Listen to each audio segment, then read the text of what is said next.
जो इनकी मज़ारें बन गई, जो इनके मकबरे बन गए, जो इनकी मस्जिदें बन गई, उसका क्या? सनातनी तो इतना सहिष्णु है। और मैं उन सनातनियों से कहता हूं जो मूर्ख लोग इनकी कब्रों पर जाकर के माथा टेकते हैं कि तुम किसी मुर्दे को अपने कंधे पर उठा करके जब शमशान घाट छोड़ने जाते हो तो आकर के 4 बार नहाते हो, और इन गधों की मजारों पर जिसमें मुर्दा दफन है उस पर चढ़ा हुआ प्रसाद बड़े चाव से खाते हो। तुम कितने मूर्ख हो, कितने हिपोक्रेट हो। अरे इनकी मजारों पर माथा टेकना बंद करो। ये सब वो आतंकवादी हैं जिन्होंने तुम्हारे पूर्वजों को मारा, जिन्होंने तुम्हारे पूर्वजों को लूटा, जिन्होंने तुम्हारे भारत की अस्मिता को तार तार किया, और तुम इनके ये कह रहे हैं कि हमारे काबा के पास ना फटकने पाए। और मक्का मदीना के कितने किलोमीटर पहले ये एक बोर्ड लगा है कि गैर मुस्लिम का प्रवेश वर्जित है, लेकिन हमारे सनातन धर्मियों के बड़े बड़े धार्मिक स्थानों के भीतर घुस के ये लोग मस्जिद बना रहे हैं। ज्ञान व्यापी ले लो, आपकी ईदगाह ले लो कृष्ण जन्मभूमि, आपकी राम मंदिर राम जन्मभूमि ले लो, और हम इतने प्रेमी हैं, हम इतने सॉफ्ट हैं कि हम कह रहे हैं कोई बात नहीं, आपको हम एक अलग से जगह दे देंगे अयोध्या में, आप वहां पे अपनी मस्जिद बना लेना। और ये कह रहे हैं कि हमारी मस्जिद के पास, हमारी काबा के पास कोई फटकने ना पाए हिंदू। अभी तो हमारे प्रधानमंत्री भी देश में सबसे बड़ा मस्जिद बना रहे हैं, इस पर क्या कहना चाहेंगे? अब इस पे क्या बोले हम, ठीक है। तो ऐसी ऐसी कई आयतें हैं, और लगभग कितनी आयतें हैं मैं आपको बता देना चाहता हूं। लगभग 24 ऐसी आयतें हैं जिसको दिल्ली के कोर्ट ने क्या कह करके संबोधित किया। हमारे मेट्रोपॉलिटन एक मजिस्ट्रेट हुए दिल्ली के जेडएस लोहाट, वो इन 24 आयतों के लिए कहते हैं। मैं वो कोर्ट का फैसला पढ़ के सुना रहा हूं। कुरान मजीद की पवित्र पुस्तक के प्रति आदर रखते हुए उक्त आयतों के सूक्ष्म अध्ययन से यह स्पष्ट होता है कि ये आयतें बहुत हानिकारक हैं और घृणा की शिक्षा देती हैं। इनमें एक तरफ मुसलमानों और देश के शेष समुदायों के बीच मतभेद पैदा होने की संभावना है। ये मैं अगर गलत कह रहा हूं तो आप उठा करके देख लीजिएगा। 31/7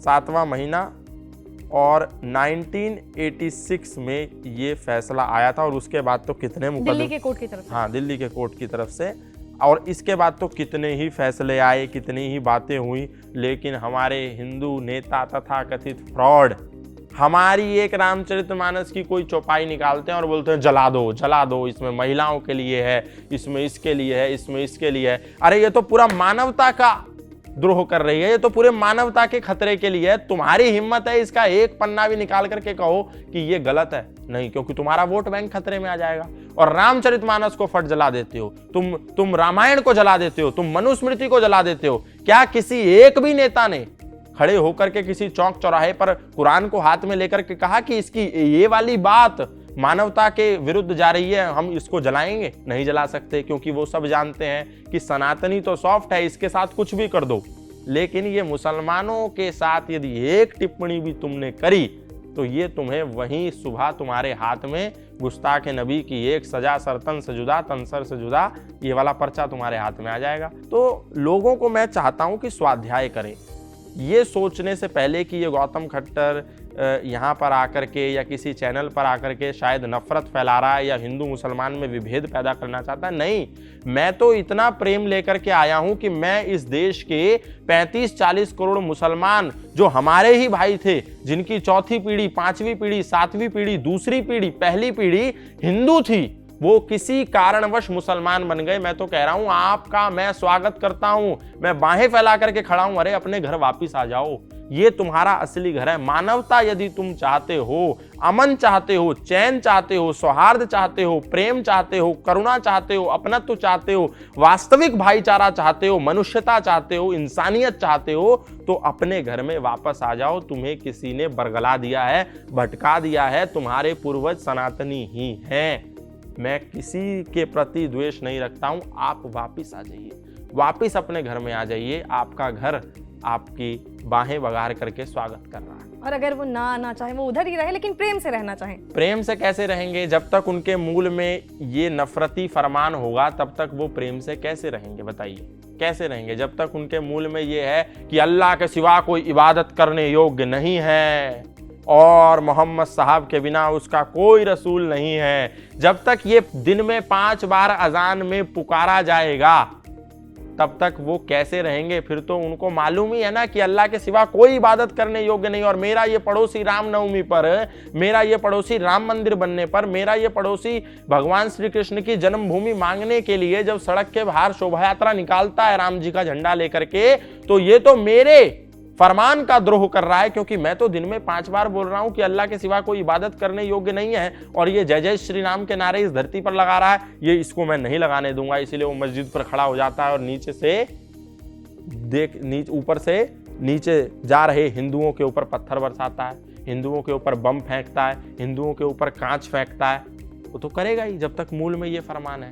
तो इसीलिए उसको मूल में मानवता का जो संदेश है वो मानना पड़ेगा। हालांकि कुछ जो मुसलमान हैं वो मानते भी हैं। अभी हमारे पास हाल ही में आए थे सैयद अब्दुल्ला तारिक साहब, वो भी बहुत ही मतलब ज्ञान रखते हैं। तो उन्होंने कहा कि मैंने उनसे सवाल पूछा था कि क्या जो है मुस्लिम जो अभी हैं वो सबसे पहले जो है सनातन ही था और मुस्लिम जो है वो भी सनातनी ही हुए एक तरीके से। तो उन्होंने हालांकि एक्सेप्ट किया, उन्होंने भी ये चीज़ यहाँ पे ऑन कैमरा बोली कि हम सब सनातनी हैं, कि हम सब सनातनी थे और बाद में जो है आक्रांता आए और धीरे धीरे। तो कुछ शायद मुसलमान ये भी हैं जो इस चीज़ को एक्सेप्ट करते हैं जो बात आज आप कह रहे हैं। हाँ, तो क्योंकि वो इस बात से परिचित हैं कि उनके पिता, उनके पितामह, उनके पूर्वज वो सनातनी ही थे। वो सत्य को, उनकी आत्मा सत्य को स्वीकार करती है। ओवैसी जैसा कट्टर मुसलमान भी स्वीकार करता है कि मेरे पूर्वज एक समय पर 4वीं 5वीं पीढ़ी के पहले वाले वो सब सनातन धर्मी थे।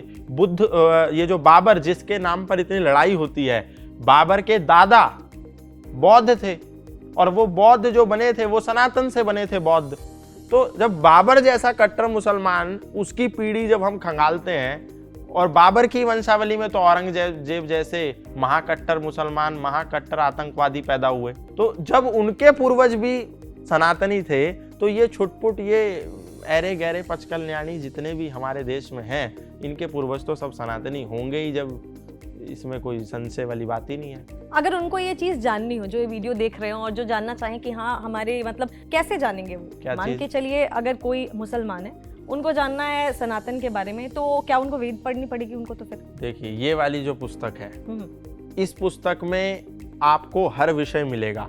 इस पुस्तक में आपको सनातन धर्म की वैज्ञानिकता, सनातन धर्म की वास्तविकता, ईश्वर का सच्चा स्वरूप, ब्रह्मचर्य आश्रम, गृहस्थ आश्रम, वानप्रस्थ आश्रम, संन्यास आश्रम, संन्यास की क्या विधि होती है, ब्राह्मण, क्षत्रिय, वैश्य और शूद्र, इनकी क्या वास्तविक परंपराएं होती हैं, ये कैसे बना जाते हैं, गुरुकुल शिक्षा पद्धति क्या होती है, और इसके अतिरिक्त इस्लाम का विषय, जैन का विषय, बौद्ध का विषय, चारवाक का विषय और दादू का विषय, कबीर का विषय, ईसाइयत का विषय, यहूदियों का विषय, पारसियों का विषय, सारा विषय इस छोटी सी पुस्तक में आपको मिल जाएगा। तो जो भी दुनिया का मुसलमान हो, दुनिया का ईसाई हो, दुनिया का जैन हो, बौद्ध हो, यहूदी हो, पारसी हो अथवा सनातन धर्मी हो, वो वास्तविक दुनिया के धर्म को जानना चाहता है तो वो इस पुस्तक का स्वाध्याय कर ले। अब आप कहेंगे कि इसमें तो इस्लाम का खंडन किया होगा, ईसाइयत का खंडन किया होगा। ये सवाल मैं करती जरूर है ना? कैसा है? नहीं, इसमें विवेचना है। जो गलतियां सनातन धर्मी कर आए हैं, पिछली बार हमने चर्चा करी थी बलि प्रथा की, ऐसी बहुत सारी गलतियां जो सनातन धर्मी आज भी करते हैं।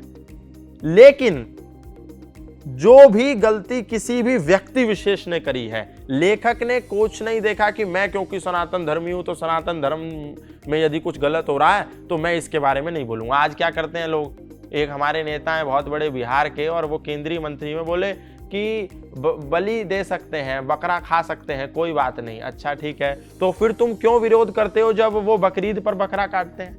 आजकल के बहुत सारे सनातनी गुरु ऐसे हैं, जैसे ही बकरा काटेगा मुसलमान बकरीद पे तो उसका विरोध करेंगे कि खून बहा दिया, पानी की वेस्टेज है, ये है वो। अच्छा, तुम मुर्गे के लिए प्लेट लगा करके जो सबसे पहले लाइन में लगते हो मुर्गा खाने के लिए, उस पे कौन बोलेगा? तो इस लेखक ने हर व्यक्ति पर, चाहे वो हिंदू हो, मुसलमान हो, सिख हो, ईसाई हो, जैन हो, बौद्ध हो, यहूदी हो, पारसी हो, चारवाक हो, कोई भी संप्रदाय का हो, इस लेखक ने सत्य को सत्य रख दिया है, असत्य को असत्य रख दिया और आईना दिखाया है कि हम वास्तविक स्वरूप हमारा क्या है। तो जो भी व्यक्ति इसको पढ़ लेगा उसकी आंखें खुल जाएंगी। अब एक मुसलमान की क्योंकि बात चल रही थी तो एक उदाहरण देता हूं। एक महबूबुद्दीन डगर नाम का एक मुसलमान था, बहुत कट्टर मुसलमान था। वो ऋषि दयानंद का घोर विरोधी था, घोर शत्रु था। मतलब उसकी सुबह ही ऋषि दयानंद को गाली देने से होती थी। और वो भी उस समय जिस समय था उस समय ऋषि दयानंद भी थे। तो अचानक क्या हुआ, ऋषि दयानंद को जब जहर दे दिया गया तो वो इस संसार को अलविदा कह करके भौतिक रूप से चले गए। महबूबुद्दीन डगर नाम का वो कट्टर मुसलमान जो दयानंद को गाली देता था दिन रात, उसके हाथ में ये पुस्तक लग गई। उसने इस पुस्तक का स्वाध्याय किया। जब उसने इस पुस्तक का स्वाध्याय किया तो बहुत रोया और रोने के बाद कहा कि अगर यह पुस्तक मुझे दयानंद के जीते जी मिल जाती तो मैं पूरे संसार के मुसलमानों की दुश्मनी झेल कर भी अपना जीवन दयानंद के चरणों में समर्पित कर देता और सनातन धर्म के प्रचार में जुट जाता। तो ये जो पुस्तक है इसने लाखों लाख ईसाइयों को सनातन धर्मी बनाया। इसने कई ऐसे इमाम, कई ऐसे मौलवी, कई ऐसे सैयद, कई ऐसे मुकर्रम, कई ऐसे बारियों को सनातन धर्म के प्राकांड विद्वानों में परिवर्तित किया है। और ऐसे एक नाम नहीं है, मौलाना महबूब अली जो बड़ौत की बड़ी मस्जिद के इमाम थे, आज वो महेंद्र पाल बनकर के सनातन धर्म का बहुत बड़े स्तर पर प्रचार कर रहे हैं। सैमुअल इवान स्टॉक जैसा एक विदेशी अमेरिकी जो ईसाई मिशनरी बनकर के भारत आया था, भारत को ईसाई राष्ट्र बनाने में, जब उसने इस पुस्तक को पढ़ा तो वो Samuel Ivan stock Satyanand stock बन गया। और उससे पूछा तुमने अपना नाम सत्यानंद क्यों रखा, कुछ और भी रख सकते थे। बोला मैं सत्यार्थ प्रकाश को पढ़ करके अभिप्रेरित हुआ था, इसलिए इसी का जैसा नाम रखना चाहता था तो सत्यानंद स्टॉक रख दिया। आज भी आप उसके घर जाएंगे हिमाचल प्रदेश में तो उसके घर में एक बहुत बड़ी यज्ञशाला बनी है और उस पर वेदों के मंत्र लिखे हुए हैं। तो कैसे एक ईसाई मिशनरी कैसे बन गया? क्योंकि सत्य को पढ़ा। जब आईने को आदमी देखता है तो आत्मा उसका सत्य स्वीकार करती है। तो दुनिया के जितने मुसलमान हैं, जितने ईसाई हैं जो असत्य मत में फंसे हुए हैं, और जितने सनातन धर्मी हैं जो बकरा खाते हैं, दारू पीते हैं, मांस खाते हैं और नाना कितने प्रकार की रूढ़िवादिताओं में फंसे हुए हैं, वो एक बार इसको पढ़ लें, उनके नेत्र ना खुल जाएं तो क्या ना।